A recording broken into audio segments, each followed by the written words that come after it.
మాజీ మంత్రి వైసీపీ నాయకురాలు విడదల రజని మరో వివాదంలో చిక్కుకున్నారు. మంత్రిగా ఉన్న సమయంలో ఉద్యోగాలిప్పిస్తామని తమ దగ్గర 5 కోట్లు వసూలు చేశారంటూ పలువురు బాధితులు పల్నాడు జిల్లా ఎస్పీకి ఫిర్యాదు చేశారు. రజని మంత్రిగా ఉన్న సమయంలో ఆమె పిఏలు శ్రీకాంత్ రెడ్డి, దొడ్డ రామకృష్ణ, ముఖ్య అనుచరులు బత్తుల శ్రీ గణేష్, కుమారస్వామి ప్రకాశం జిల్లా పెదడోర్నాలకు చెందిన బి.ఫార్మసీ విద్యార్థులకు ఉద్యోగాలిప్పిస్తామని హామీ ఇచ్చి 15 మంది దగ్గర నుంచి 15 కోట్లు వసూలు చేశారు. ఈ డబ్బు లంచం కాదని, ఉద్యోగాల సిఫార్సు ఫీజు అని చెప్పారట.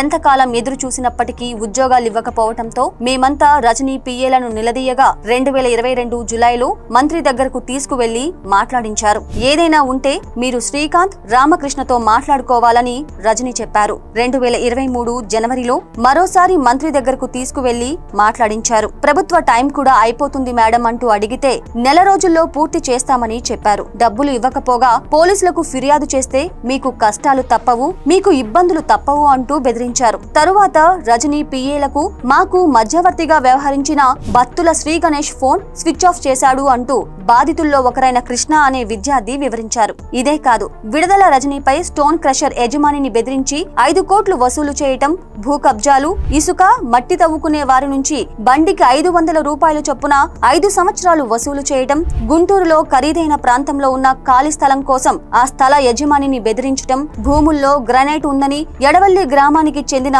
దళిత రైతు నుంచి భూములు లాక్కోవడం, ఇలా చెప్పుకుంటూ పోతే విడదల రజనీ ఆగడాలకు అంతే లేదు. పైకి చూడటానికి ఎంతో సౌమ్యంగా కనిపించే రజనీ అధికారాన్ని అడ్డం పెట్టుకుని చేసిన ఆగడాలు చూస్తే ఆమె అసలు మనస్తత్వం ఇదా అని ప్రజలు ఆశ్చర్యపోతున్నారు.